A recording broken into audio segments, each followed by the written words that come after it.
Good morning. The meeting of the New York City Transit and Bus Committee is called to order. Are there any public speakers? Good morning, Mr. Chairman. We have one public speaker, and that would be Murray Bowden. Mr. Bowden? Morning. I wind up in a very unusual position talking about change and what's happening around here and the change that are happening around here. And I was able to pull off the agenda for today and pick out the pages I wanted. But more important, I guess what came up at the end of the last meeting, I think needs to be discussed here as well. They were talking about on-time performance of the Long Island Railroad, and when there is an event and it takes longer to load the trains, then they have late schedules. What I suggested to Pat was, now that you have your own app for on time, that you make the app the official schedule and not the paper schedule.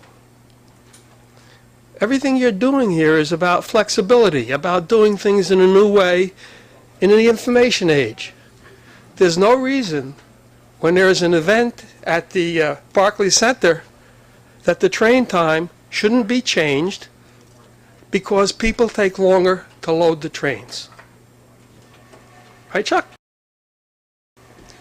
Now you know what's got to happen. Because when you change the times in a flexible manner, and if people want to know, you're telling us, go get the app. Okay, then have the app reflect the event wherever it may be, a ball game, we're at the train station. We're living in a flexible world. It's not fixed anymore. How do we adapt that flexibility to the situations we have? When one day has a longer dwell time because of a game, change the app.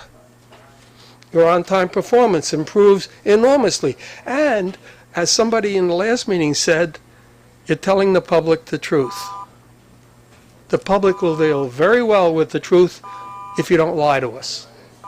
If you tell us that this train on this day, because of this event, is going to have a different time than the other days, we can make choices about it, because we will know.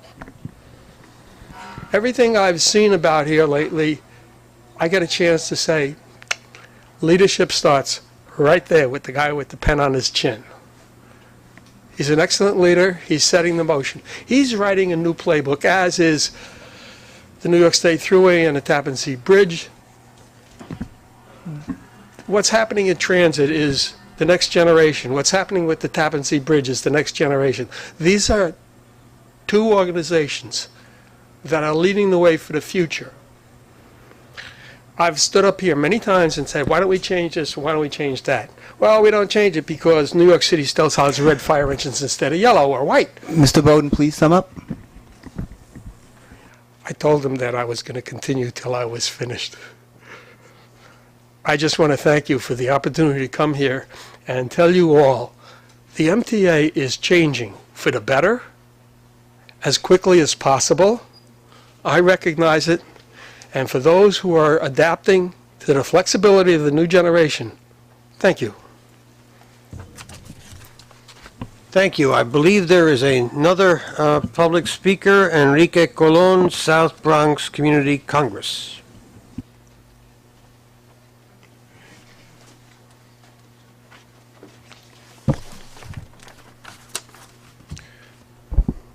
Thank you, and good morning, board and committee. My name is Enrique Colon. I'm a member of the South Bronx Community Congress, and I would like to read a statement on behalf of an issue we've been working on to restore elevator service at the East 149th Street and Grand Concourse train station. The South Bronx Community Congress, along with the local community in the Bronx, have been advocating for the reinstallation of elevators at the East 149th Street and Grand Concourse train station for over 2 years. This station is where the 2, 4, and 5 trains converge. In 2012, we collected 750 petition signatures. In 2014, we collected 1,902 petitions, which were mainly gathered online and others during rallies/press conferences in front of the station. This community had elevator service at the station over 30 years ago. Since then, it has been neglected for decades. Seniors, disabled persons, including veterans, parents with small children, and pregnant women are continually suffering due to lack of elevator services. Why has this key train station hub in the South Bronx been neglected for so long? Thousands of people travel through the station every day. There are many institutions, businesses, and multi-dwelling developments that utilize this station, including Hostos Community College, Lincoln Medical Hospital, Pregones Theater, the famous Giovanni's Restaurant, the Bronx General Post Office, and the Michelangelo Apartments, which houses 494 residents, just to name a few.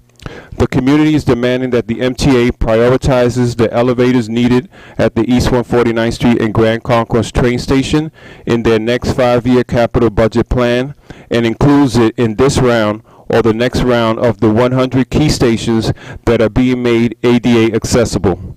We ask that this committee supports us in our efforts and helps us to ensure that the proper monies are dedicated for this project. I thank you for your time and consideration for this very important matter to our community. Thank you, Mr. Klung. Thank you. Thank you. Does that conclude public speakers? That concludes the public speakers. Okay, then on page 4 are the minutes. May I have a motion and then a vote to approve the minutes of the September committee meeting?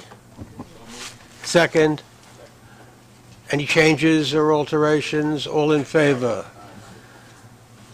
Are there any changes to the work plan? Then I'm glad to turn this part of the meeting over to President Carmen Bianco for his statement and President's report. Good morning, everyone. I'm going to start today's meeting with a big happy birthday wish. Today is the 110th birthday of the subway system. So in 1904, that's when train service started between City Hall and 145th and Broadway.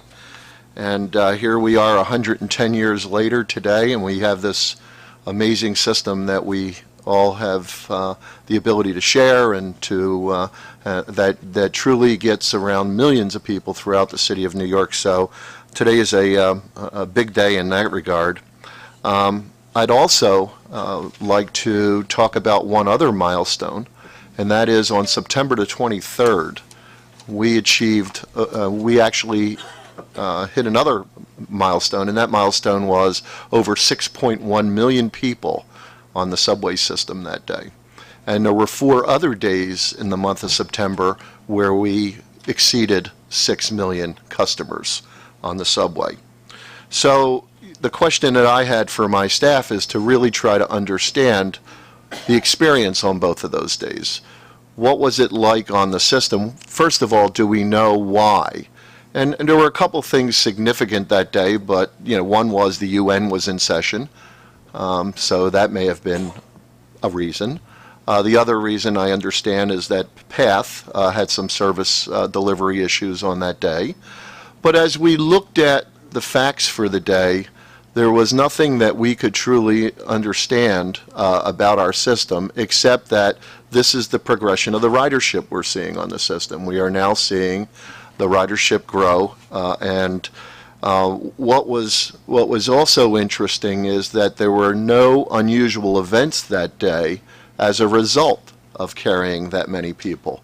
So we were looking for unusual situations where there would be, something significant in terms of delays, and that wasn't anything that we were able to really come up with. So it truly was just increases of ridership that we're beginning to see. We handled it well on each of those dates, and we will continue to do that as we go on. And as I sat back and thought about that, that really to me is the foundational piece of the importance of our capital program and being able to move that forward. is that we need to continue to invest in the system so that we can handle the increases in capacity and in the services that we provide to our customers. The last issue that I want to mention is that the Fulton Center, we will actually be celebrating the opening of the Fulton Center on Sunday, November 9th for an opening, public opening at 5 a.m. on on November 10th. So there'll be more to follow as the plans are put in place, but the actual ceremony will be on Sunday, November the 9th. So three very interesting, very important pieces of information to start us off this morning. So with that, I think we should turn to Mr. Leader for the ops report. Okay, thank you. I'm happy to report that we continued our steady progress in our on-time performance as evident in Chart 4 of your operating report, as well as incremental improvement in our system-wide weight assessment figures on Chart 1. As we have discussed at the previous meetings, this improvement is the result of a concerted effort to improve service regularity and minimize train delays through strong multi- and enhanced service delivery strategies. MDBF was 143,592 miles for the month of August and outperformed August of 2013 MDBF by 11.2%. Monthly MDBF has improved month over month since May of 2014, reflecting several focused maintenance campaigns we have underway to proactively address component failures. We speak monthly at these meetings about our car performance, but rarely step back to provide perspective as to the tremendous success we have had with our car fleet. All fleets, R32 to R160, were delivered to New York City by car manufacturers to meet a requirement of 100,000 MDBF during the warranty. Our older cars in the R32 and R68A classes make up 44% of our fleet. These cars, on average, are 32 years old. The 12-month moving MDBF average for these cars is 107,694 miles. If we look at our newer car fleet, these are the R142 to the R188 car classes. These cars make up 56% of our fleet and are on the average of 9 years old. These cars have a collective 12-month MDBF of 174,562 miles.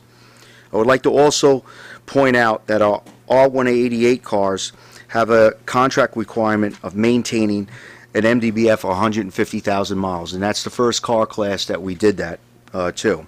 And during their warranty period, they just achieved over 540,000 miles this past August. These statistics reinforce that our fleet is strong and well maintained, a testament to our car engineering and maintenance workforce at New York City Transit. This week marks the second anniversary of the Superstorm Sandy. I would like to mention that the Department of Subways has not forgotten this storm and has conducted an array of activities to enhance hurricane preparedness and ensure a robust and efficient response to our future storms. Subways has completed a full review of its hurricane plan and has assessed new procedures during a system-wide tabletop exercise at our Incident Command Center. In addition, we held a mock deployment in Lower Manhattan on September 19th that showcased departmental readiness with deploying various new water ingress protection measures designed to protect the system's vulnerabilities, including stairwells, vents, manholes, and hatches against a catastrophic event like a storm similar to Hurricane Sandy. And that concludes my report. Thank you. Now I'd like to ask Darrell Irick to cover the bus operations section of the operations report. Thank you, and good morning. MDBF in the month of August was 9% below August of 2013. Despite this decline, current levels of reliability remain among the highest we've ever experienced in many years and represent our new normal until new buses arrive in 2015. Although we face many challenges of maintaining a substantially population of overage buses, we have managed to sustain and improve MDBF, as depicted by an 11% improvement in MDBF between July and August 2014. With the summer in our rearview mirror, our recent focus has been on winter preparedness. Towards that end, we have been performing several internal tabletop drills to ensure our personnel and equipment are prepared for the upcoming winter months. We are also in the process of engaging city agencies regarding our winter preparation activities, and that concludes the bus report for this month. Thank you. Now to present the safety report, Cheryl Kennedy. Mr. Merdler. I'd like to do two things very quickly, if I may. A couple of years ago, Bronx Borough President Ruben Diaz asked that your predecessor, Carmen, if we could focus heavily on 149th Street and the various problems that exist in that station in terms of maintenance. And I know that you and Tom have been doing precisely that. This elevator issue that was raised today is something I'd like to ask if we can get a report on where we are and why this hasn't been implemented yet, and when will it be implemented, if at all. And I'd like to get that at an early date. It fits right in with Borough President Diaz's point that this is a central hub in the Bronx and needs attention. The second point is one that involves the 6 million ridership that you mentioned, which I regard as an enormous compliment to you and your colleagues for what you have been doing in terms of making New York City's subways something that New Yorkers can be proud of and which invigorates the business community. Standing against that are, of course, the statistics on page 20 in terms of on-time performance or weekday weight assessment. And what I have as a question is a question I asked once before. What is it that you need? What are the arms and the legs that you will need, and are they sufficiently covered in the capital plan to deal with what is obviously a growing ridership, a growing acceptance of excellence of service overall? And have we articulated that clearly enough so that the riding public knows that they have got to turn to their elected representatives and get them to deliver? I think I can address a couple of those issues, and I think a couple of them are probably better answered by the chair. But let me say this: as we build up the capital program, it was built to address the needs of this system, to be able to renew the infrastructure of the system so that we are positioning ourselves to handle the increased capacity. So when you think of things like track replacement, signal, brand new signal systems, new cars, new buses, all of those things will help us handle the the future growth of the system and keep it safe and keep it reliable. Now, on the operating side, as you referenced the statistics, there's been a lot going on. I won't talk for Joe, but I can tell you they have been very, very engaged in really trying to understand what's gone on in the system. And in one case, we're in the process now of adjusting running times on the system, and we are seeing good results coming out of that. We are looking at delay management strategies. All of that is on the table, and we're starting to see some good returns on that. So we need to keep going and not lose focus. But at the same time, as we look at the future and what we need to do to handle a heavier passenger load, a heavier customer load, it's things like the signal system. It's things like being able to look at dwell times at stations, being able to distribute our customers more evenly up and on the platform so that not everybody's in one part of the train. So there's lots of strategies going on, and I think and we'll keep you informed as we keep going down that path.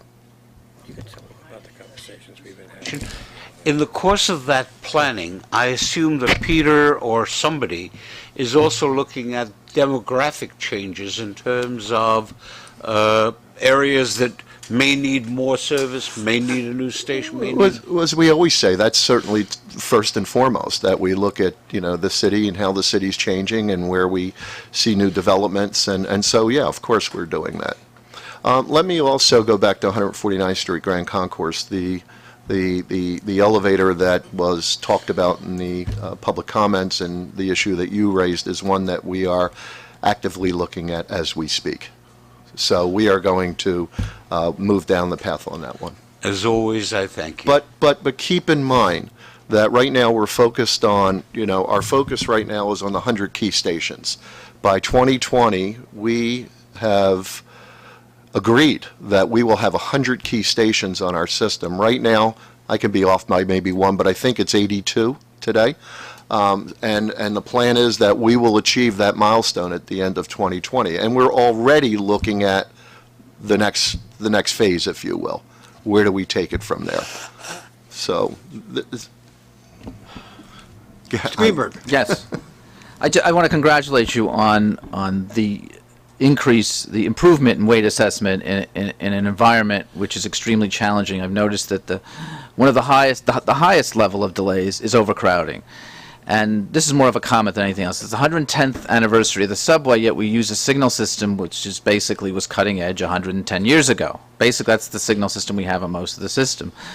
To be able to increase capacity on our existing system, we have to change the signaling system, and we're doing that on the 7 line. We did it on the L line, but it's going to take hopefully just decades to do this, and we're already behind. And as far as Commissioner Myrtle's question about do we have it, I would say, that's my view, that we don't have enough resources to move in to the next decade as far as crowding goes. You and your staff have done a wonderful job in improving weight assessment at a time when the system is becoming more overloaded and has the highest ridership ever. I congratulate you, but I do want to make a comment that on the 110th anniversary of the subway, we have to invest much more to be able to carry the people that are going to be demanding service. Mr. Albert, and then Mr. Capelli. I was obviously thrilled when I saw that statistic for September 23rd, and congratulations to everyone for carrying all of those people without any incidents. But looking in the books, I noticed, and I know these are snapshots in time, the weekend on-time performance for the 2 and the F seem precipitously down, and I'm wondering if there was an incident that caused those numbers to happen or something else is at work. Back in August, I just believe it has a lot. Sorry, back in August, I believe just the weekend work that was going on that affects. And we're still working on that, see how we could better plan. I mean, there's been a huge focus to get as many piggybackers as we can under the general orders, but at the same time, there's a balance that you have to play because it does impact the overall service with the adjacent flagging, and it's something that we're looking at. The whole issue of delay management is, one could look at the obvious, right? The obvious being big incidents. It's not uncommon if you have a big incident of some nature that several hundred trains could be delayed as a result of just one incident. So, but we're not stopping there. We also want to take it down to, the more, 5 and 10 train delays, what's going on there so that we can, really look at the strategy from an overarching perspective. Am I correct that if a weekend GO causes a train to have a different endpoint, that affects the weekend on-time performance, obviously? Where there's a supplement, go ahead, Peter, I'll let you. Right, I mean, we measure off of the schedule that we're trying to run, not the theoretical thing that it's not even trying to do, but there is a lot of, as Joe was talking about, a lot of the work that goes on further slows the trains down. We have been trying to both achieve a balance on that, but also get our running times to be reflective of the actual levels of work. So it's a work in progress. So hypothetically, last weekend, not this just passed, but the one before, the C trains had a 2nd Avenue terminus. The fact that they didn't go all the way to Euclid did not affect their on-time performance. The performance was measured at 2nd Avenue? Correct. Mr. Capelli. Thank you, Mr. Chairman. I would just like to essentially agree with Commissioner Merdler and Commissioner Greenberg. I, and have expressed this before, remain concerned that we do our riders a disservice, and I'm very pleased that we're at 6 million and rising, which I think is a great accomplishment.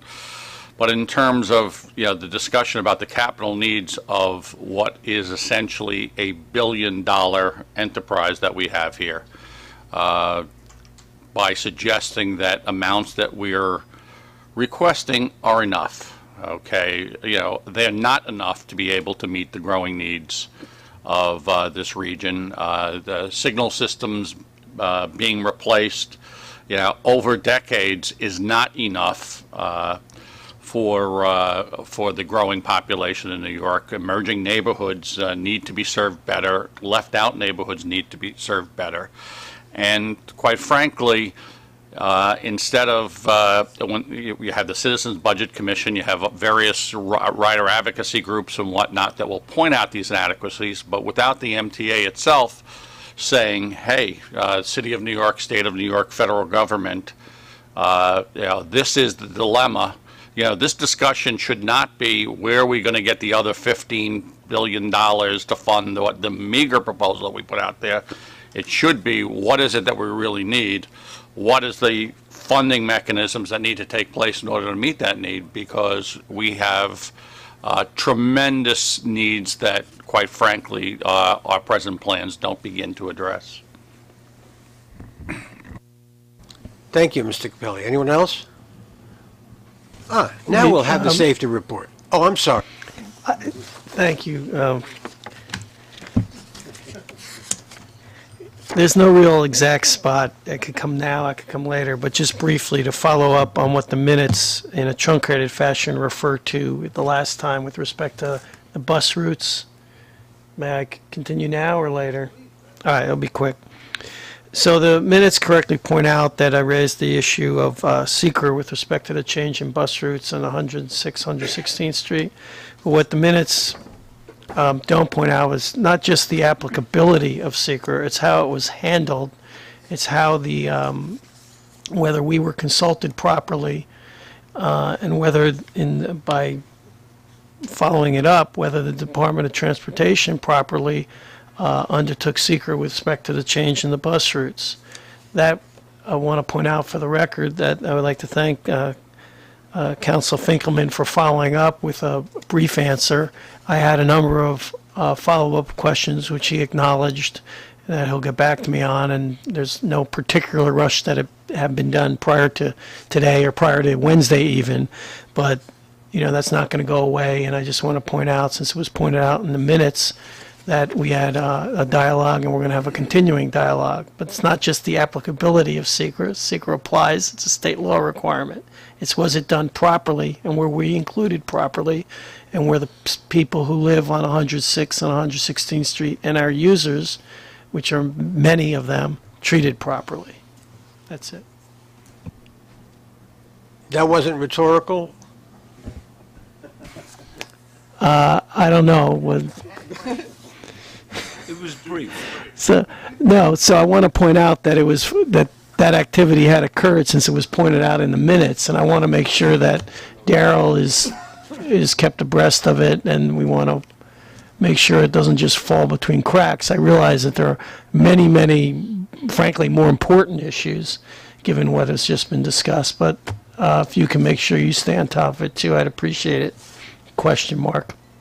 I also believe that Thank you. I don't see Commissioner Trottenberg here this morning, but I believe she wants to deal with that, answer that question directly with you. Also. Oh, that would be great. Then we, Okay. Thank you. And I think Commissioner Ballin also had asked, and it was reflected in the minutes, what the differential in running time for those buses was between 106th and 116th Street. And I don't believe that was answered at the last meeting, so.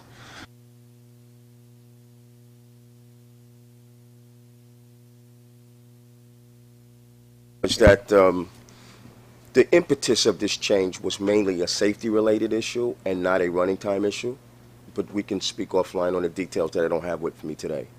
Okay? The way it was explained last month was 2 lanes of traffic in each direction on 106th Street was reduced to 1, and you thought it best to run the buses where there was more than just one. Right, but after that discussion, we dug a little deeper, and what the real impetus was more of a safety issue and not a throughput or running time issue. I think if we were to redo the staff summary, and hindsight's always 2010, correct? I think if we were to redo that staff summary, it would have been written to really highlight the safety issue that Daryl's talking about as really the primary reason. There was a turning, a configuration for turns for the express bus that made the rear of the bus stick out into traffic, and that was an issue for us. So we wanted to get it out, get it off that street. The result of the installation of the bike yeah. lane, or before that? Hold on. Yeah, that was the case, yes. As a result of, what happened was, as part of the reconfiguring of 106th Street, they put in a turning lane, a barrier over at 106th, and I believe it was 5th Avenue.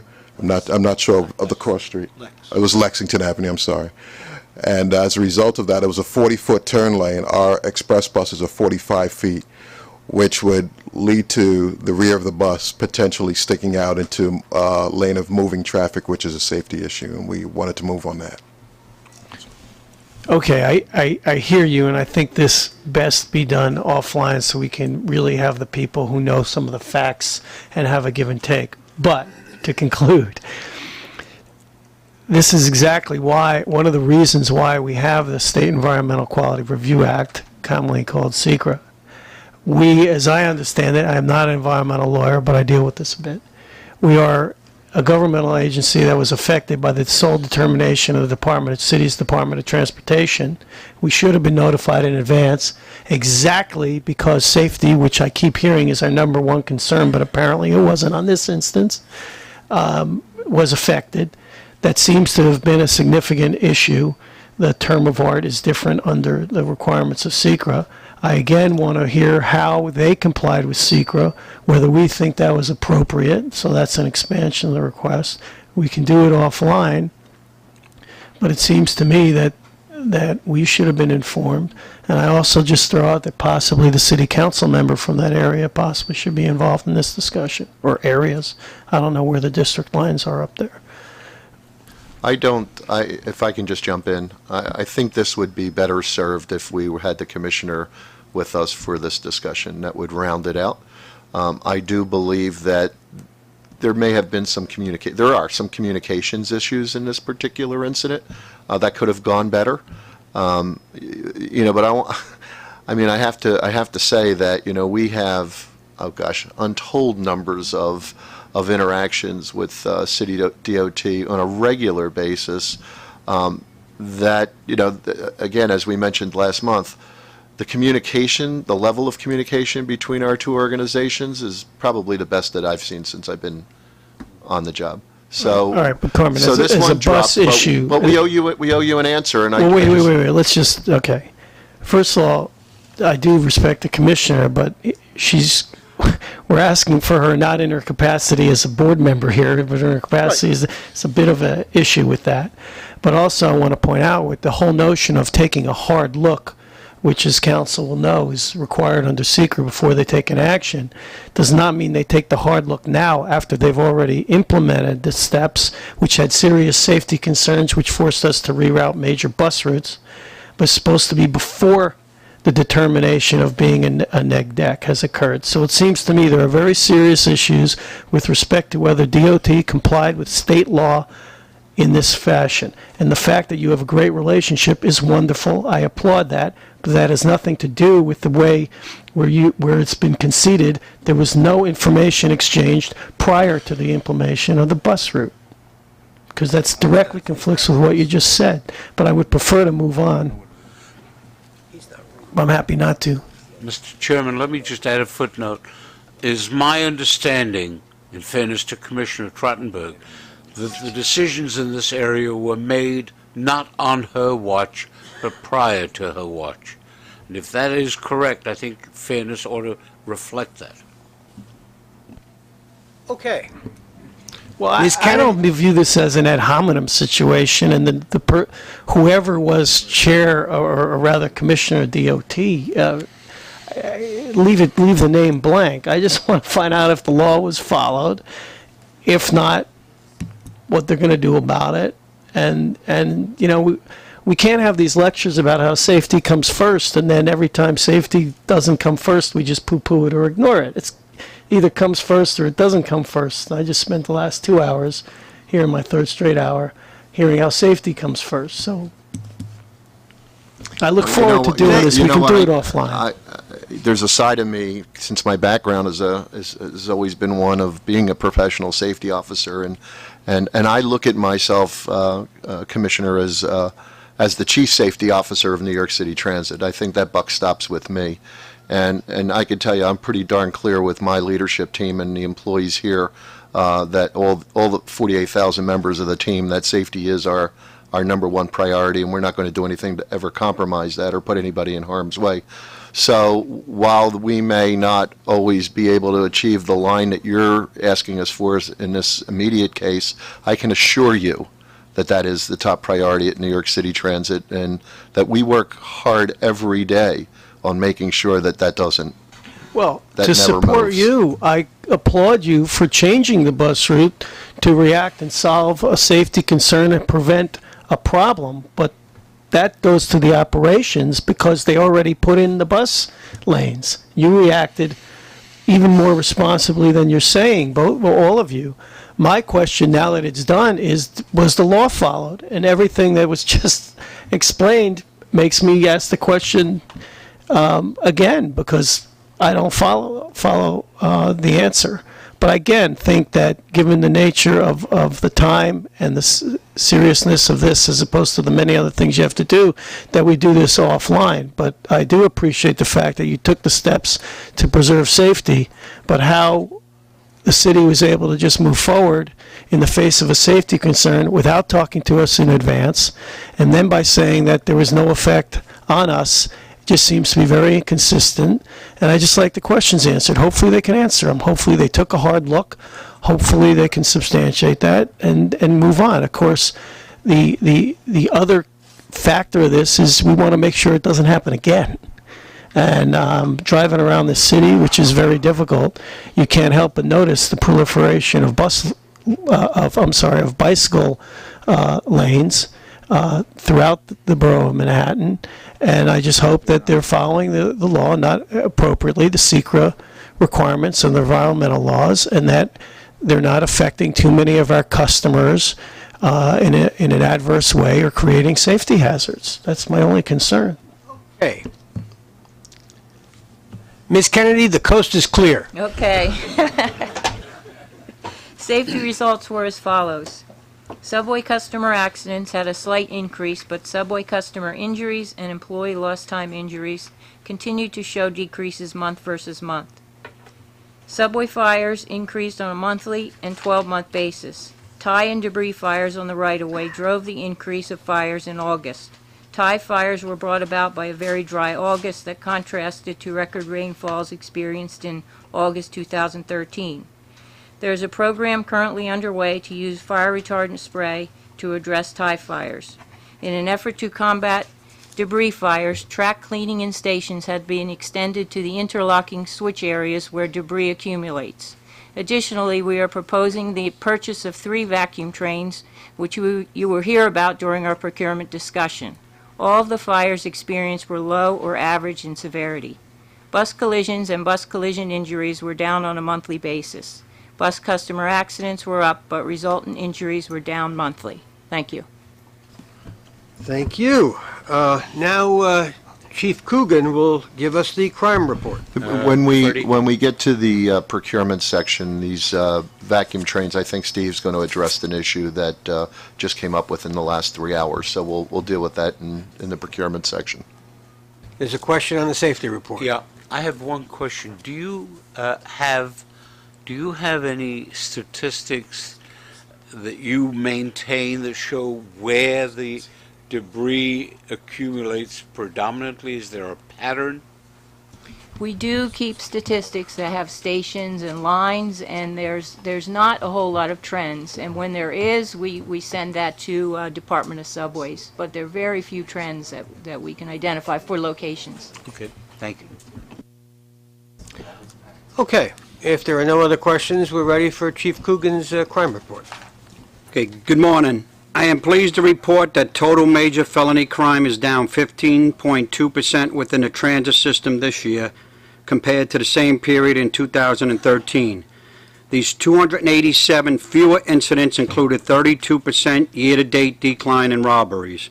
For the month of September, total major felonies are down 23.8%, with 57 fewer incidents in the same period in 2013. This decrease was led by a 36% decline in robberies and a 28% drop in grand larcenies, with 49 fewer larceny incidents. Year-to-date, we averaged 5.9 major felonies per day.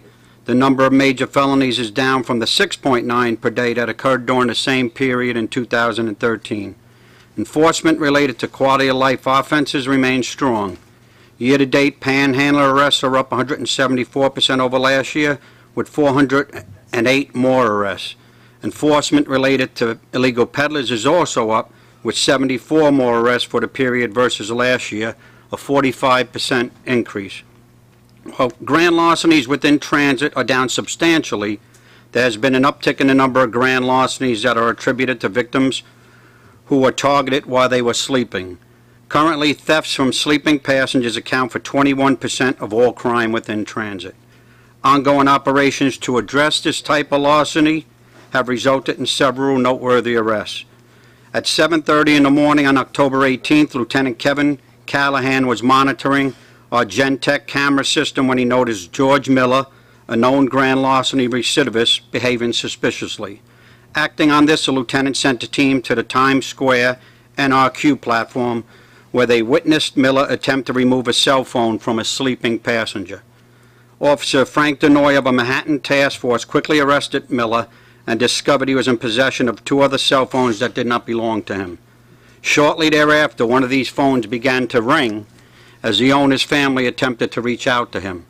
Our officers answered and quickly established that the phone had been taken illegally. After matching the owner to the phone, the officers were able to charge Miller with the theft of this phone from the second victim, who stated that he too had been asleep on board a train at 14th Street and Union Square when the phone was removed.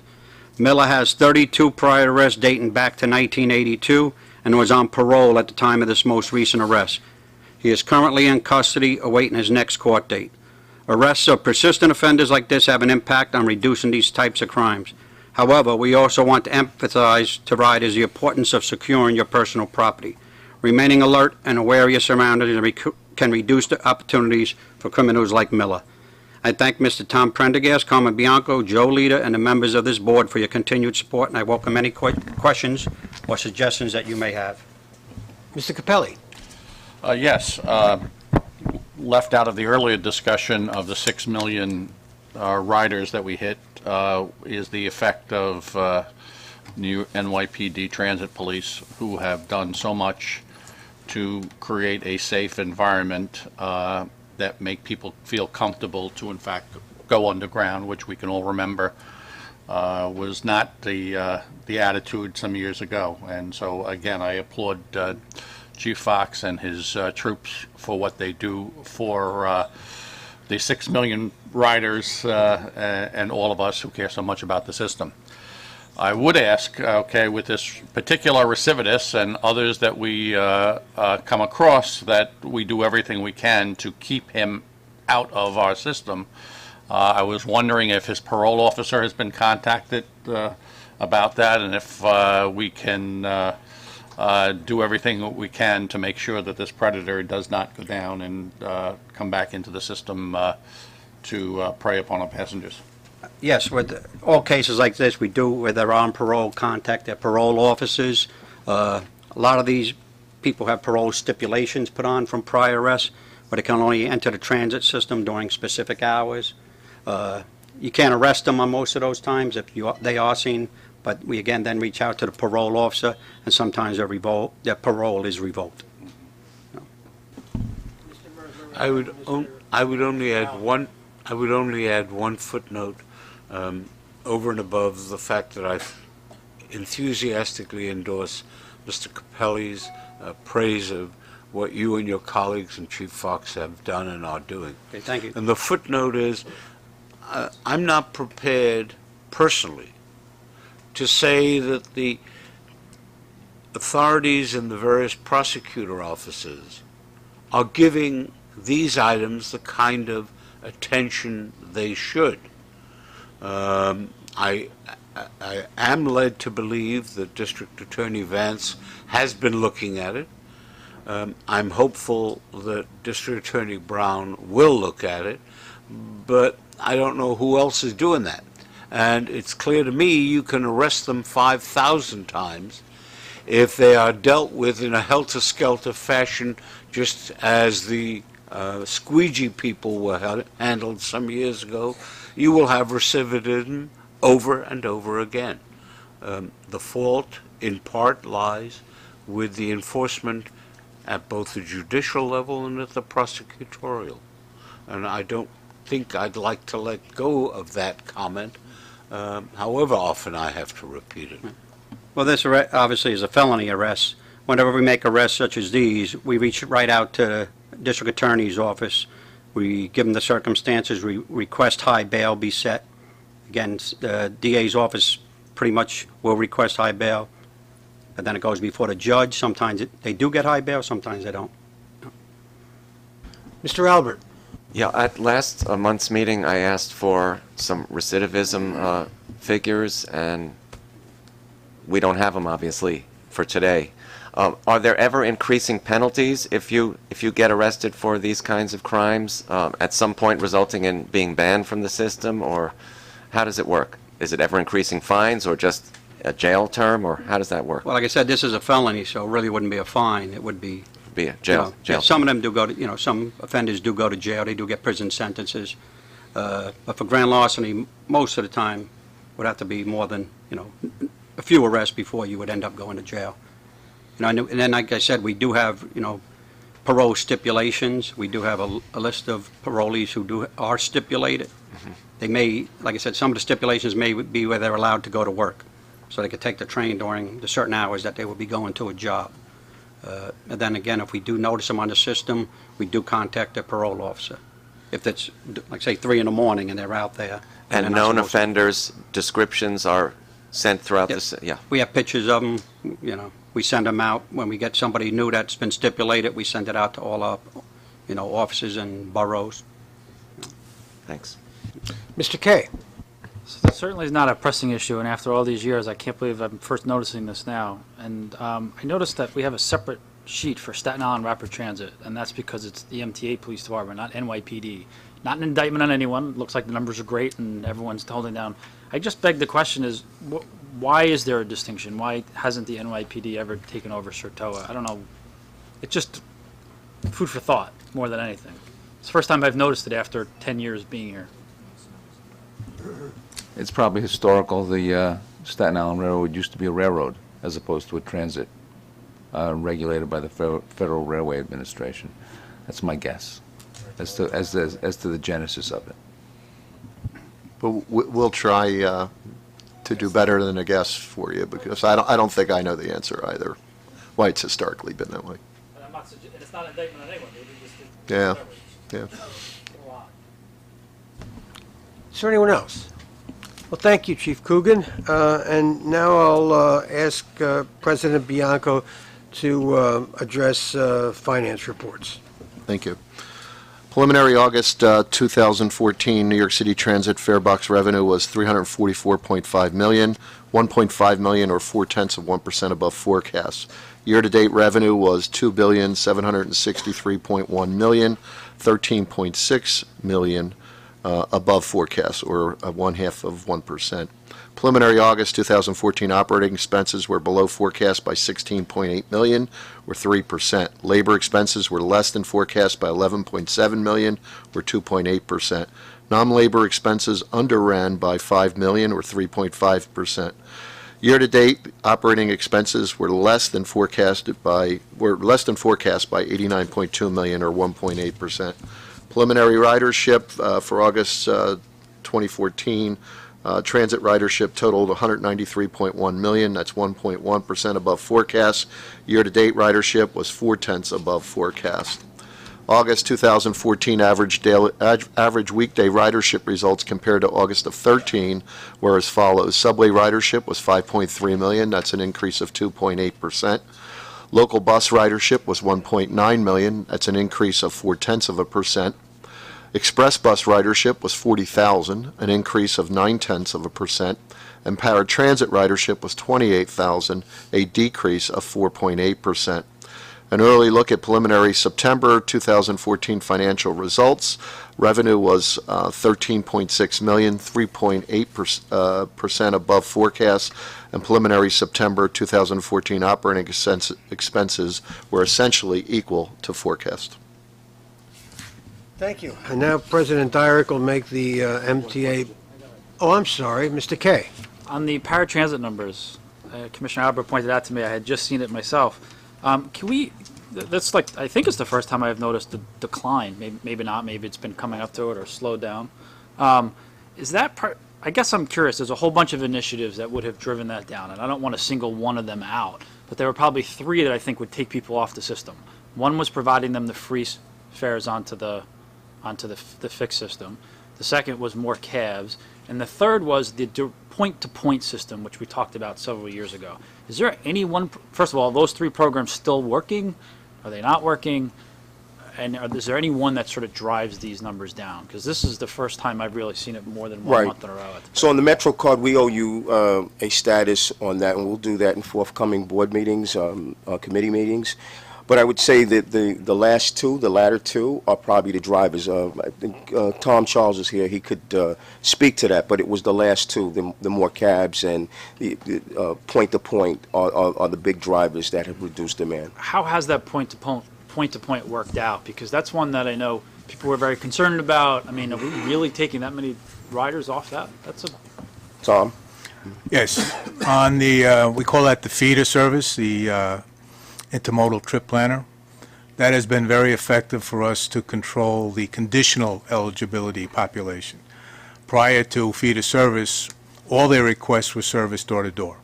Now that has dramatically dropped, and that population has decreased by almost 20%, and you see that in our decline of annual trip demand. What is that in real numbers? 20% of those that were conditional has dropped? At one time, our population of registrants, say 150,000, 40% were conditional. Now it's down to about 22%. So their demand, their trip demand, has dramatically been eliminated, so to speak. That's why you're seeing not a double-digit growth. Right. In fact, 2 out of the past 3 years has relatively been flat. Right. The number of actual users then into the feeder service that previously had point-to-point? What's happening is they're actually refusing the itinerary. So they're not taking a trip at all. Ellie. A follow-up on that. When somebody gets a voucher for a cab, are they included in the statistic as a ride that we're providing? Yes, that's an 88 trip. Yep. Okay, thank you.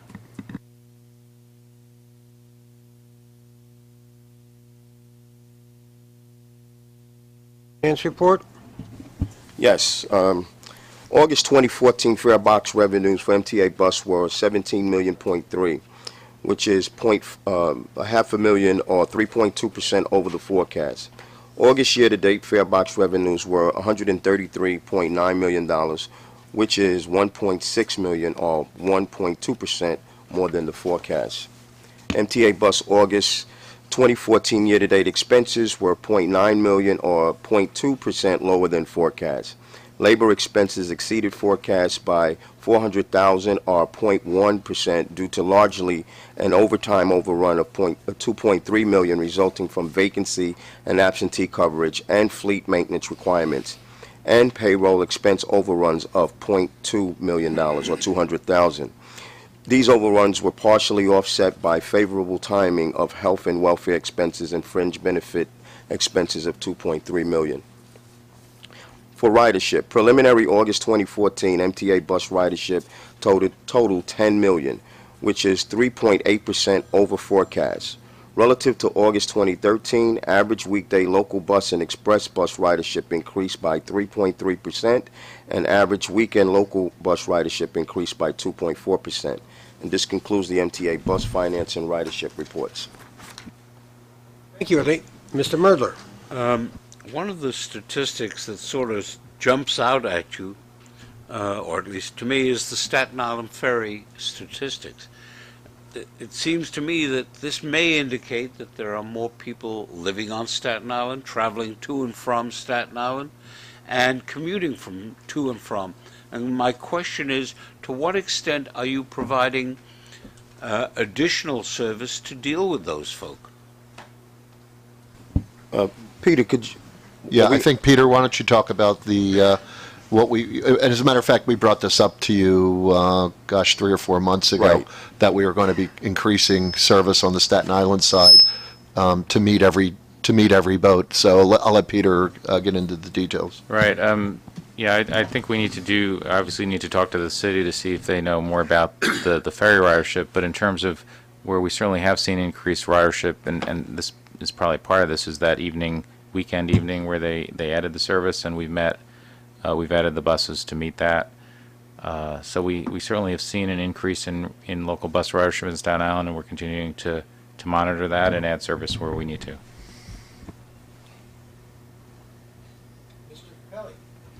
And just to follow up on what Chuck has said, part of the problem isn't increased bus service, although God knows we certainly need some of that as well.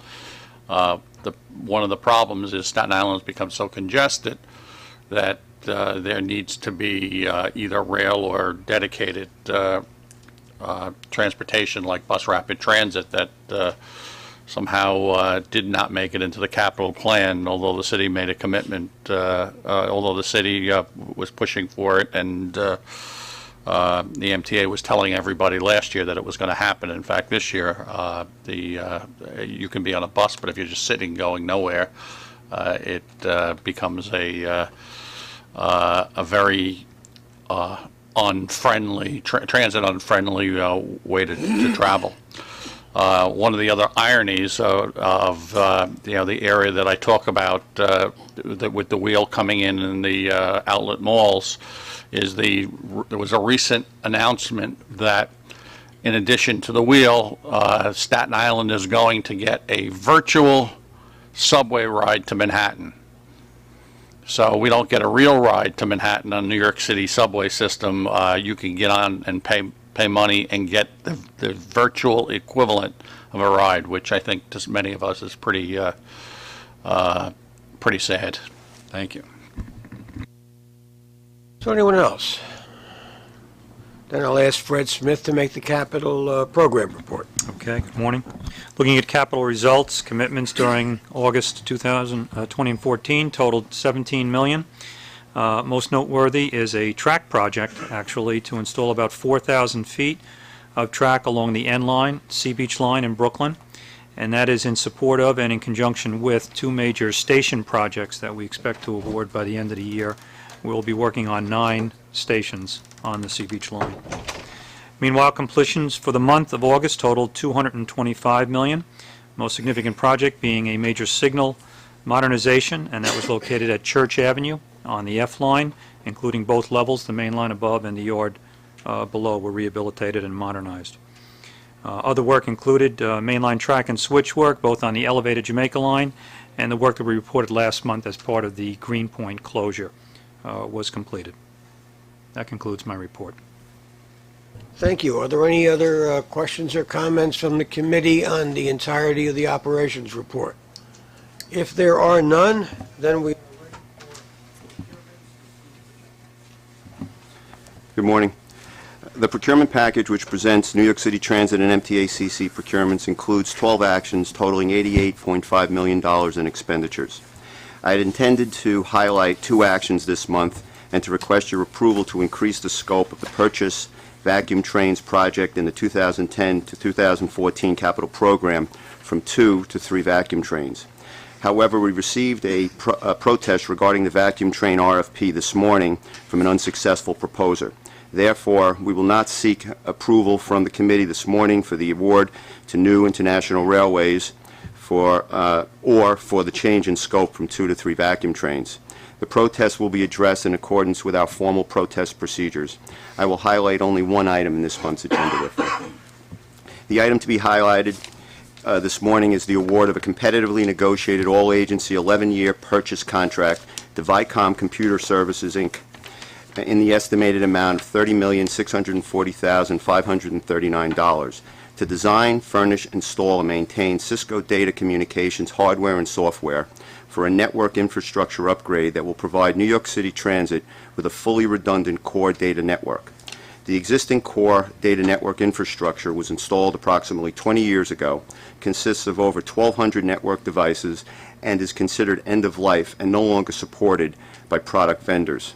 The network includes 3 core data center locations, 6 concentrator locations, 58 major facilities, and approximately 250 smaller remote network locations. The RFP was publicly advertised in September 2013. 9 proposals were received, and negotiations were conducted with 2 proposers, Vicom and NetFast Technology Solutions Incorporated. After review of the best and final offers submitted by both proposers, the selection committee unanimously recommended Vicom for award based on Vicom's superior technical proposal and overall lower price. The contract provides a 2-year installation period followed by 1 year of enhanced warranty and a 7-year maintenance agreement for hardware and software support. By combining the 7-year maintenance requirement with the initial purchase decision, New York City Transit leveraged its purchasing power and avoided future non-competitive maintenance contracts by employing life cycle costing analysis with the initial acquisition.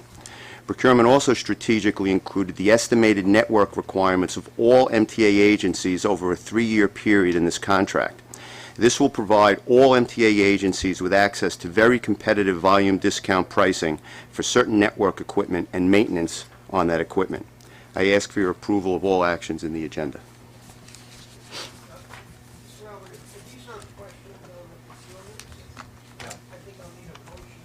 Sure.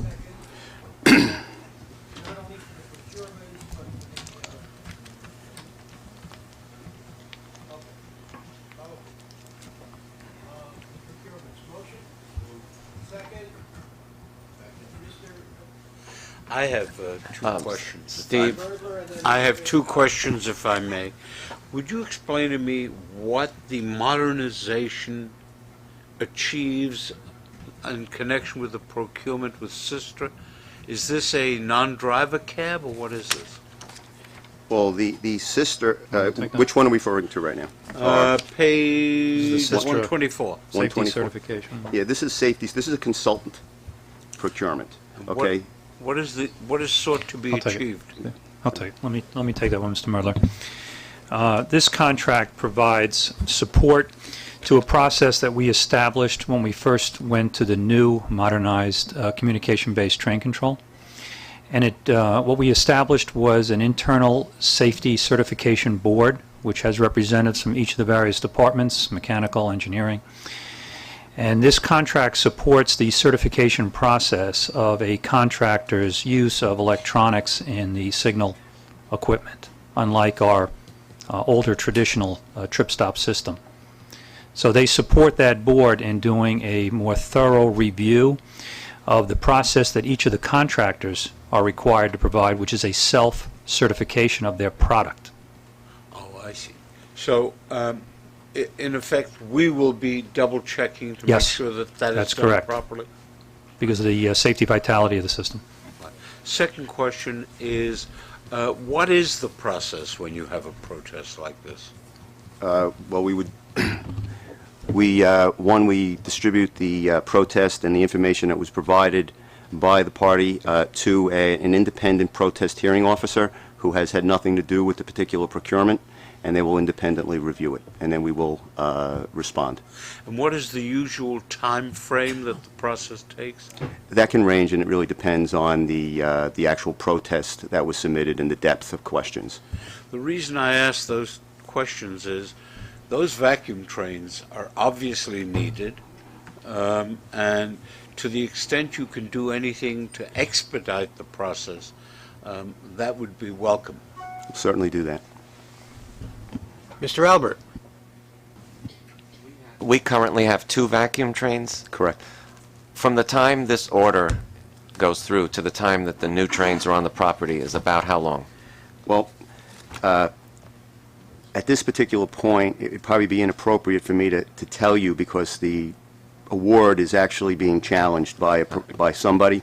So to give you information would Were be it up the not party. being challenged, how long does it normally take? It would possibly be 2 years from So it's that long. notice of award. I see. Thank you. Nice question. Is there anyone else? Then are we ready for a vote? All in favor?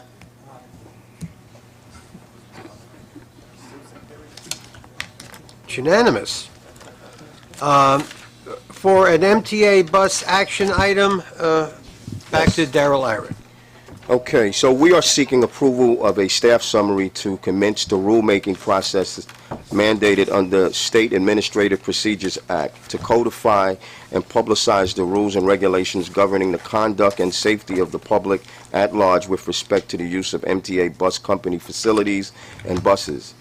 After the board's approval of this action, the public will have an opportunity to submit written comments on the proposed rules and regulations following the MTA bus company and will return to the board for approval to conclude the regulation process and formal adoption.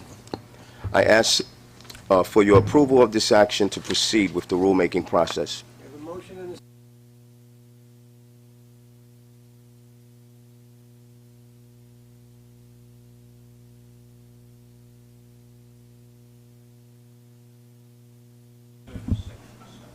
I can't hear you, Mr. Merdler. Apologize again.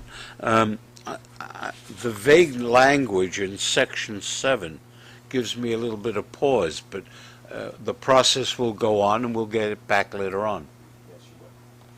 Move it.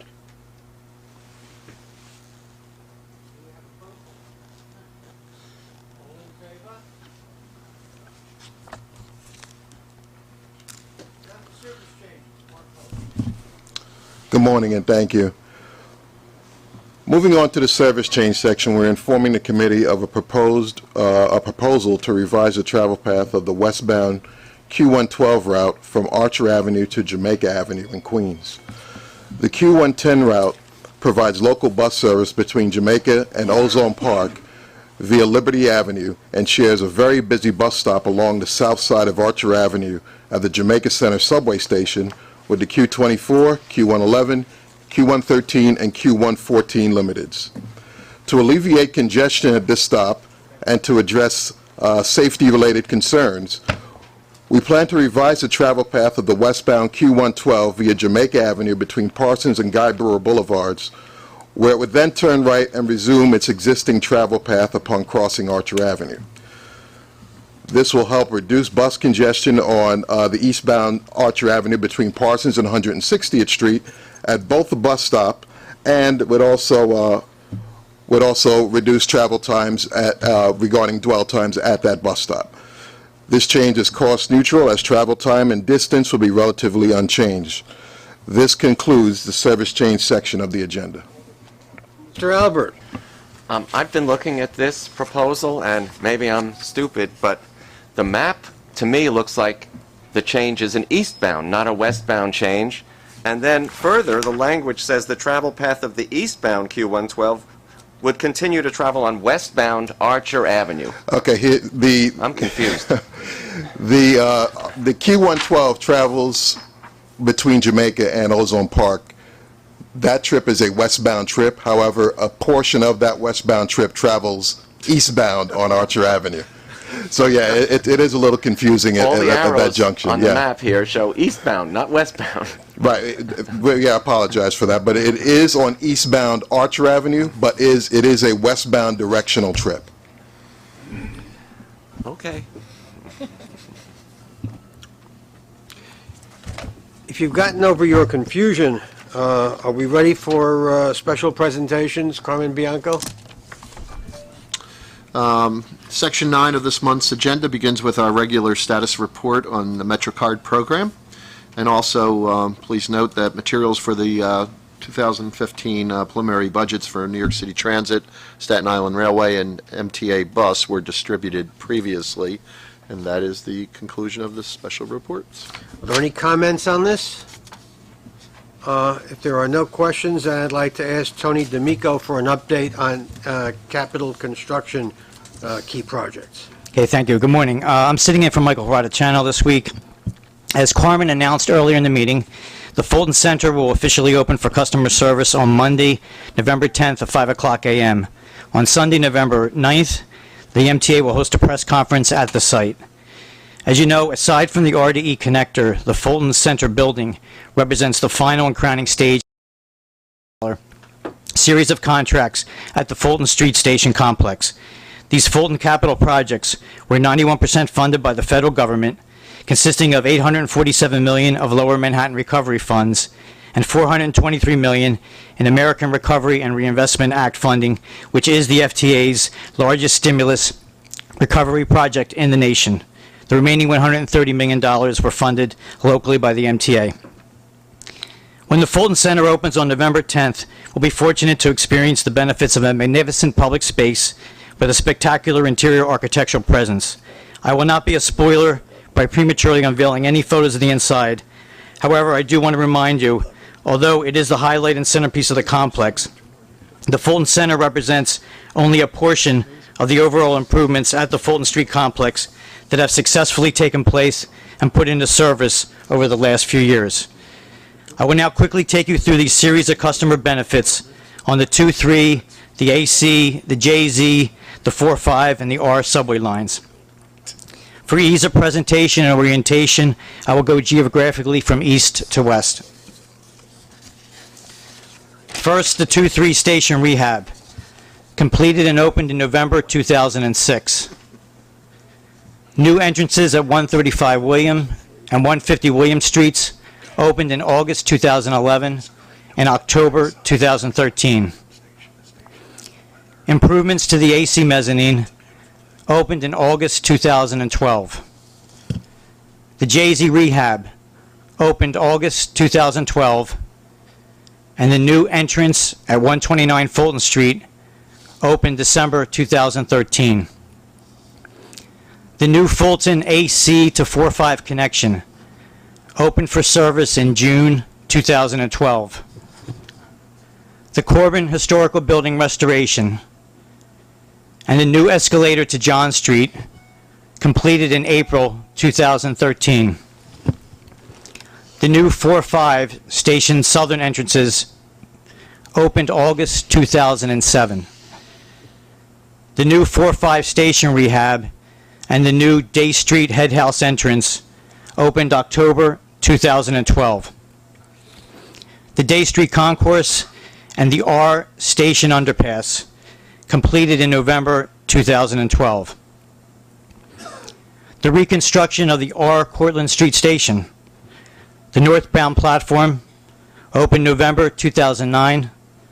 The southbound platform, September 2011. And finally, the Fulton Center to open on November 10th, 2014. You can put the lights on. Our next challenge for completion is the opening of the 7-line extension to the new 34th Street station. The 7... Sorry. Before you Okay. get to that, is there a projection for the rebuilding of the number 1 Cortlandt station? Right now, the MTA and the Port Authority are in discussions right now as far as taking over that, as it was announced earlier at the last few meetings. They're in getting those 2 contracts assigned, one the actual construction contract, but also more importantly the design contract that was part of the overall. So you would hope that everything will be done when everything else is done over there. They're projecting around 2016. Whether that can occur or not, I don't know. But I think you'll be seeing it next month or the month after board actions to actually have those assignments to being done. And there will be a connection eventually between that and the Fulton, the whole Fulton. You would hope the Day Street underpass would go into that area, and then you would be able, I mean, I don't know what's on the other side with the World Trade Center, but the whole idea initially was you would have a seamless transition that would go, but it's an unpaid transition that goes through there. Are there any additional questions on the MTACC report? Are there any final questions on the entire agenda? Do you want me to go over the, I was just going to go real quickly, the seventh line in Second Avenue? Why not? Just real quick, okay. Just the challenges, the opening of the 7-line extension, the 7 teams trying to achieve the targeting opening date of first quarter 2015. And the other news with the 2nd Avenue subway, just really important to notice that the North Muck House, which is located between 86th and 87th Streets, that's the last muck house that was completely dismantled on October 3rd. That's all, thank you. Mr. Capelli. Second. All in favor. Meeting is adjourned. Thank you. Thanks. Don't have to tell me twice. Not me either, sir.